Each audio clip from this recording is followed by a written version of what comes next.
Fonz, another clinical win. What impressed you most about that victory? I think it started at 6:30 this morning when I had a couple of messages saying the boys are going down like flies, you know, and I've got to take my hat off to a guy like Will Davis who got the call last minute and he came in and he stepped up, you know. But as I've just said to the guys there, a guy like David can only come into an environment that is settled, that's enjoying cricket, that's together, and he felt that he could easily just come into the team today and do the business. So for me, the bowlers together, you know, were fantastic, especially in that first power play to get them 3 down early doors. And yes, they got a partnership towards the end, but that's expected in one-day cricket, you know. And I would probably not want to play the perfect game yet either.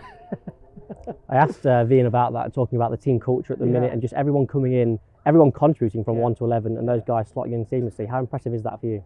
And that to me is a sign of a good team, you know.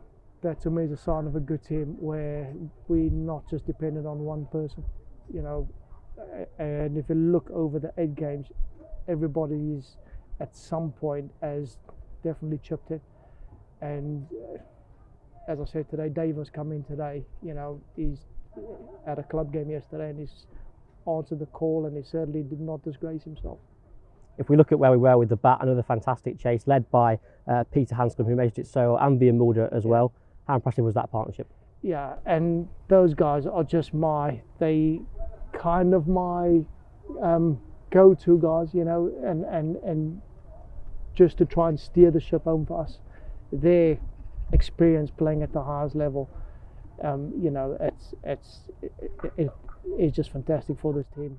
And again, going to see it through Kimber at the end there, to have him coming in and just take a bit of pressure off everybody, you know, was fantastic to see. And that all came off the back, as you touched on earlier, another impressive bowling display, having them 20 odd for 3 early on. How good are we win with the ball, not just today, but throughout the whole 8 games? Yeah, I think on just on that with ball, bat, and in the field, I think this team has gone up a level. You know, there's not much weaklings in our bowling lineup, and if you look at the guys that couldn't make it today due to illness, I bet they'll be sitting there sweating, am I going to get back into a winning side? You know, but that's my choice to make. This is Hilly's team. Myself and Teacher are just there to help him along the way, and that's going to be his decision to make. Talking of Lewis Hill, how well has he led the team throughout this competition? He's been fantastic. He's been fantastic. And just to give an example, he's definitely come on a lot because I've sent a message out early on, and then he just said, let me do the bowling changes, and I love it. And you know, to me, if I was the captain at the time and I keep getting sent messages, or not that I keep sending messages out all the time, but sometimes we just see things differently.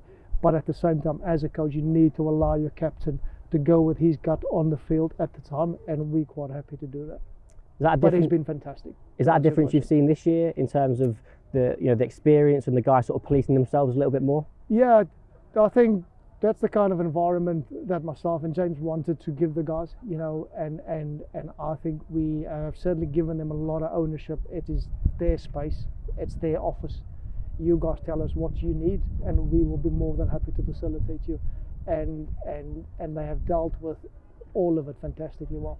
And that is combined with good senior players, good young players. You know, if you can combine those two together, you have got a successful environment. And just finally, we've got a few days until we find out our fate, but either a home quarter or a home semi-final. Have you got a preference on either of those, or is it we'll take on whoever, whenever? I think in an ideal world, we would obviously love a home semi-final, which is going to be a 1 less game. But if it means a home quarter final, you know, we are definitely going to be ready for that. And apparently it's either Friday or Sunday. So let's have fingers crossed Ken can do us a favour against Hampshire on Tuesday and we get the home semi-final for the crowd.